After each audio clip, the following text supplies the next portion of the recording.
everyone and welcome back to my channel, BethChatsBooks. Now today is going to be a catch-up of some of my end of August reads and beginning to mid-September reads as well. So obviously today is the 13th of September. Wrap-up is just going to go through some of the books in August that I finished and sort that out, and then talk about some of the ones that I've started and finished in September. So I'm just tying up some loose ends. But I did want to ask people who watch this channel whether they have any advice or suggestions about how you want me to start organising these wrap-ups, because I find that I never really get round to doing monthly wrap-ups and monthly book hauls and things like that.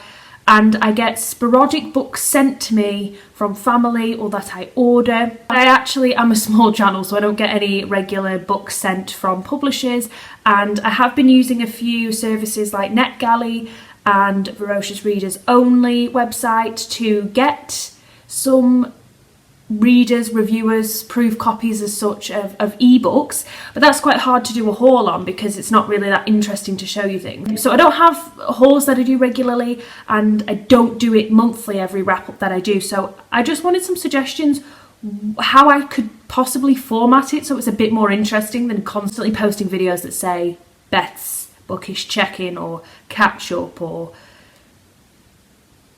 wrap-up when they're not really autumn or September or monthlies or seasonal. So yeah, it's just a food for thought, but I'm just going to get straight into this wrap-up because it's probably going to take a while. So just briefly, I'm going to mention that I have finished Catch and Kill by Ronan Farrow, which I told you I was reading when I last checked in with you guys, and No Visible Bruises by Rachel Louise Schneider. I can't talk about either of these because, as I've mentioned a lot on this channel, they are for the final non-fiction category for the BookTube Prize 2020. So I'm not allowed to speak on them until the end of September when we find out who's the winner of both the fiction and the non-fiction round for the BookTube Prize this year. So I just thought I'd let you know I've read them, but I can't really talk about them. So there's them.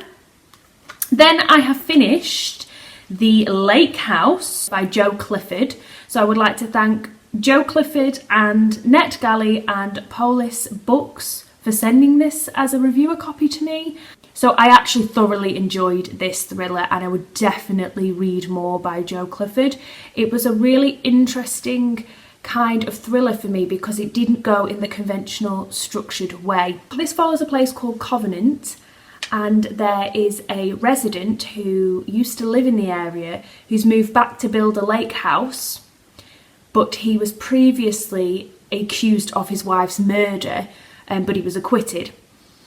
And then strange things start happening in this little remote area that doesn't have much police presence. It's quite small, and there's a few characters that get introduced, and they all kind of knew each other from school in the area, and they knew the lady that died, and it's kind of a very small, enclosed, intense thriller story. It's more mystery than thriller. The plot is a lot slower, but it's an intimate look at these people, which I found really interesting. I liked the slower pace of it. I think it's something different than what I usually read in thrillers. I think the writing was really well done. And it was kind of atmospheric. I liked the lake house as a theme, and brought that dark element of him building this lake house in the middle of nowhere. I don't really want to spoil any of the plot points because going into the characters starts to give away maybe a bit too much, so I won't say more than that. Really enjoyed it. I gave it 4 out of 5 stars. I think it was really, really well written, and I believe he has done a series of other books. I think there are also thriller books, but he's done 3 or 4 in a series, so I will be definitely checking that out at some point. But I would highly recommend this book. Another book that I managed to read also via NetGalley was Act of Revenge by John Bishop MD. So I was approved a review copy of this by Untitled Press through NetGalley, so I would like to thank the author and the press for sending me a review copy, and NetGalley. And this is an interesting thriller. I thought I'd really enjoy it because medical thrillers sound like something I would really enjoy. This is the 3rd book in a series that follows the protagonist, Doc Brady. And Doc Brady is an orthopaedic surgeon with a very hot wife, which he mentions a lot, and his son is into computer programming, and he works as a business of security and researching into people. And we first meet Doc in this story. He's gone to the Alps or some snowy location where he is skiing, and he bumps into a man called Edward, who's a plastic surgeon, and finds out that this plastic surgeon lives in his local town or city area. I can't remember off the top of my head where this is based now. And he's going through a bit of a rough patch. His insurance company, his malpractice insurance company, have dropped plastic surgeons, him included, due to a lot of lawsuits that have happened due to plastic surgery gone wrong, particularly breast surgeries where people have developed illnesses from having the implants put in.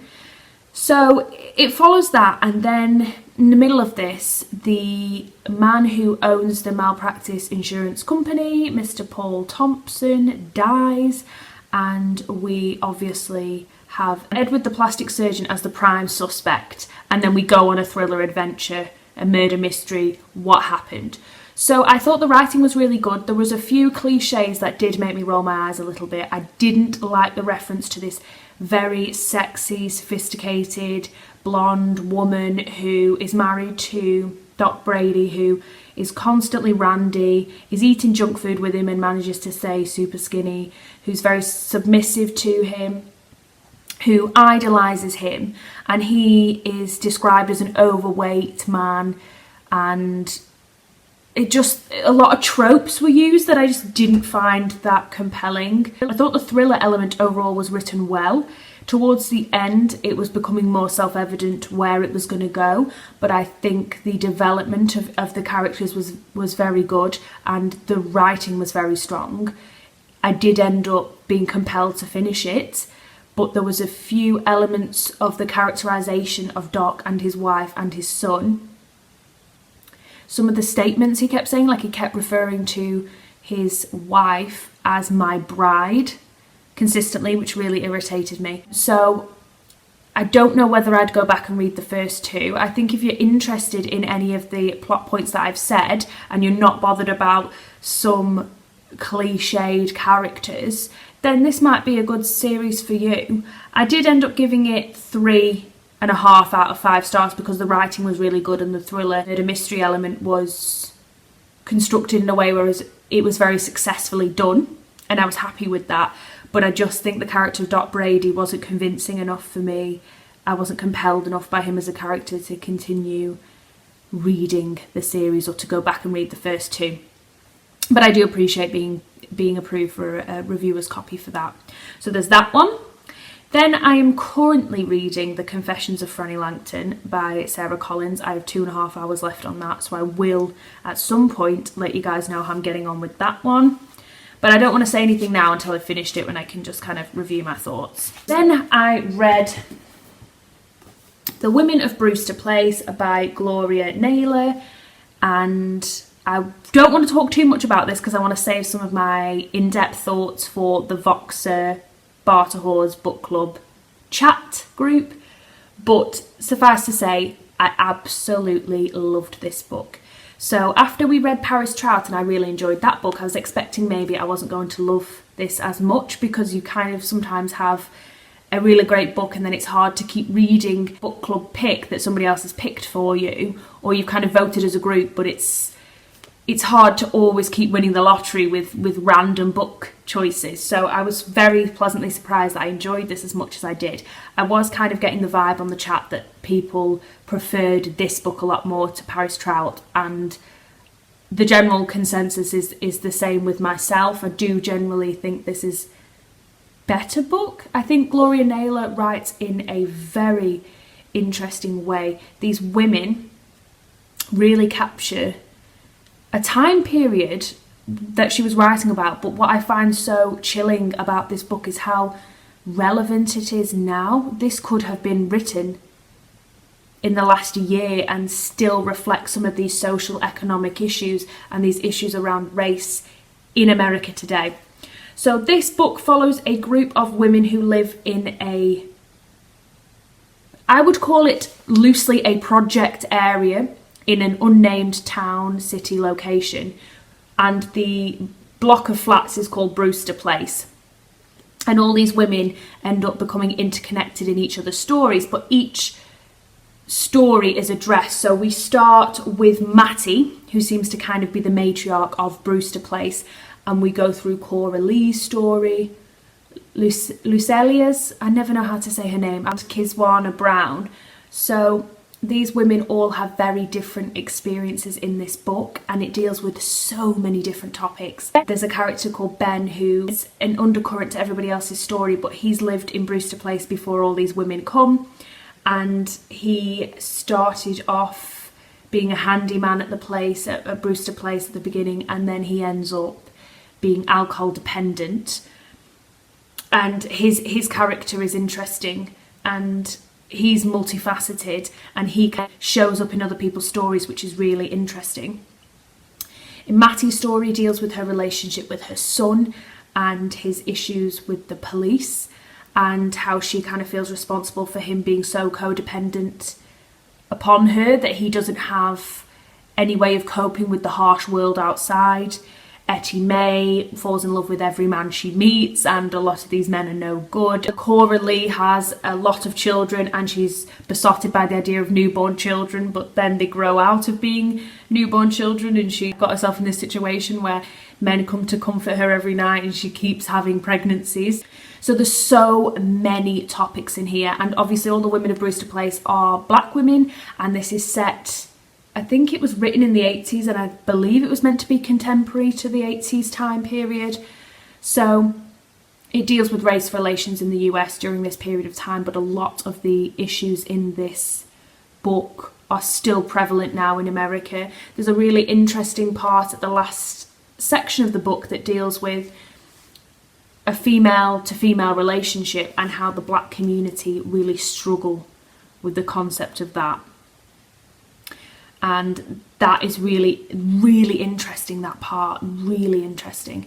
And also Brewster Place takes on a character of its own at the beginning and the end. So it's just a really, really interesting set of stories. I highly recommend you go and read this book. I think you will find so much in this. You'll glean things out of this that I didn't get a chance to, and things that I found really profound.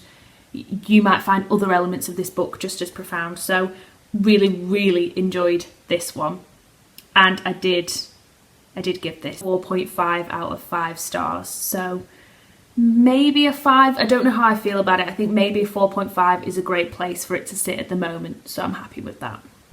Then I read The Hand of God by John Isaac Jones. So I would like to thank the author and Voracious Readers Only for sending me a review copy of this book. So I realised in my last video that I kept just saying Voracious Readers, but it's Voracious Readers Only, or Voracious Readers. I always say Voracious, and I think I'm saying that wrong as well.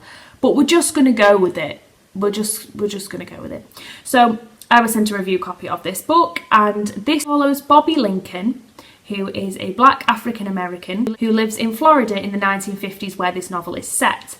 He is really struggling to make ends meet, and he ends up having some unhealthy relationships with people in his community that lead to some criminal acts that he becomes involved in, not directly, but indirectly.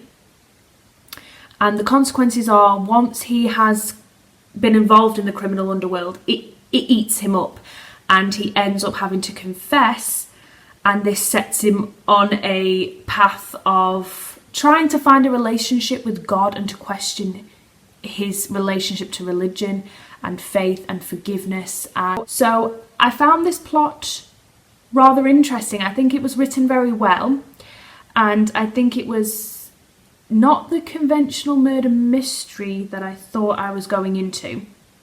I think the elements on religion and faith were just less appealing to me because I just don't find them as compelling in in both fiction and non-fiction that I read, it's not really something that grabs my attention. So that's just my personal preference. But I think the writing was really well done.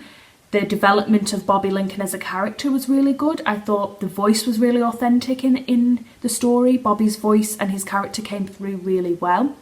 I think it dealt with that time period very accurately. I didn't find any glaring issues that took me out of that world that he had built and created.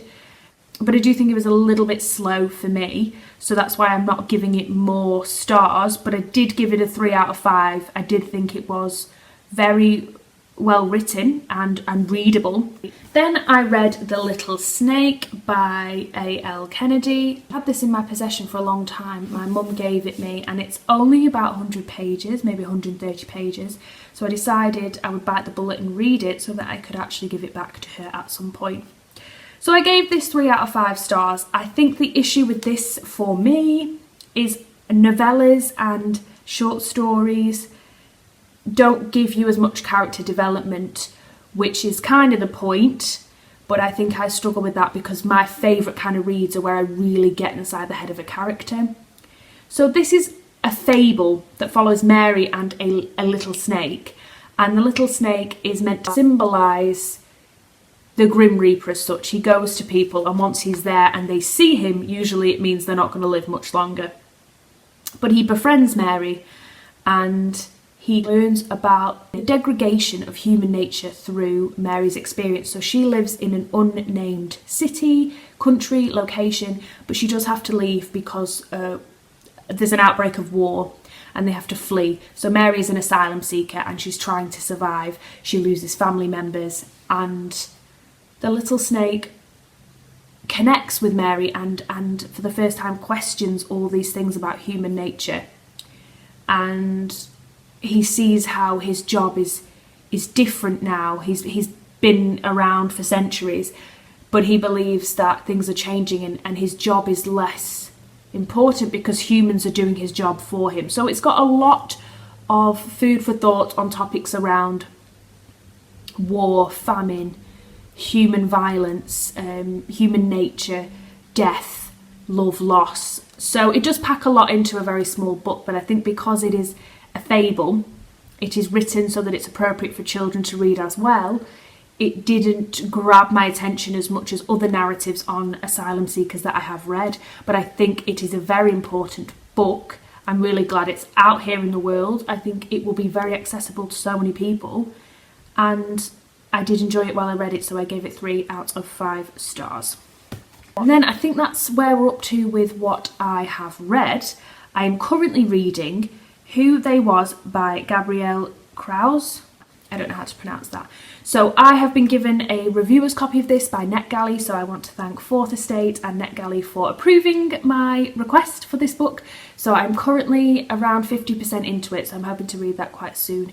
It wasn't what I was expecting in some ways, but I'm hoping that as I'm getting further into it, I will get more of the picture of where he wanted to go with this. But I'll talk much more about it once I've finished it.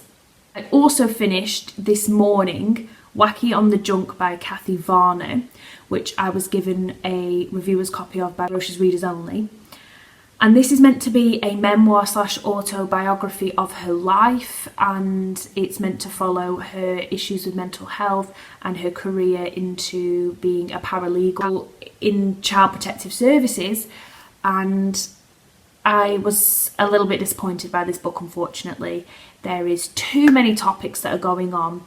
The structure was very clunky and very scattered, and paragraphs weren't connecting very well with each other. So at the first third of the book I was completely lost about where I was meant to be. Then the format of the copy that I was given had the title italicized on every single page, but it was thrown into the middle of a text paragraph, which I found really jarring, constantly taking me out of the paragraph I was reading. I do think Kathy Varner has a lot of potential as a writer. There was real sparks in this book of brilliance, of great writing and bits that I was really interested in. But I felt like there was a lack of consistency in the writing, so that I was pulled out of that at certain points. And she dealt with a plethora of topics: mental health, loss of family, dementia, her career as a paralegal in child protective services, her marriages, but they didn't work cohesively like I've read in previous memoirs where they link together and they make sense. She had jarring elements of her childhood that she would just throw into the plot that didn't really make sense with the rest of the narrative, so it was just blocks of text that just didn't connect.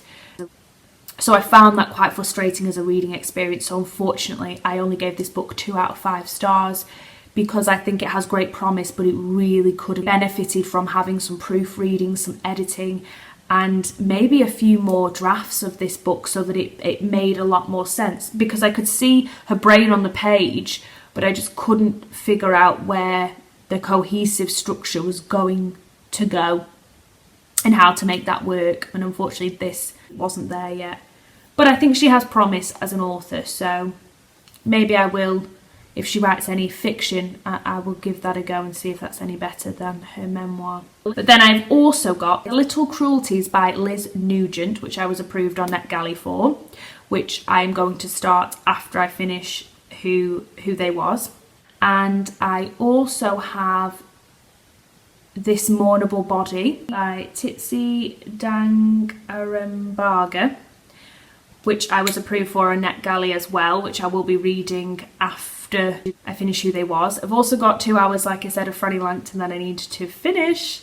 And then I have a few books here that I might want to dip into. I don't know whether I've already mentioned this book on my channel, but Redhead by the Side of the Road by Anne Tyler, my auntie sent me when the long list for the Man Booker Prize came out, because this is on that list. So I want to get round to this. I've only read one Anne Tyler before, which was A Spool of Blue Thread, but really enjoyed it, so I really think that I will like this one. It's a lot shorter than I expected it to be, but I'm thinking I might dip into that one next. My stepbrother's girlfriend also gave me a copy of this to read because she recently read it and really enjoyed it. So this is Die Last by Tony Parsons. I believe this is the latest in this series, so I believe this is a crime thriller series already, and I think there's at least, yeah, it says here The Murder Bag, The Slaughterman and The Hanging Club, so there's already 3 other books in this series, but she didn't really say that I would have any issues reading it as a standalone.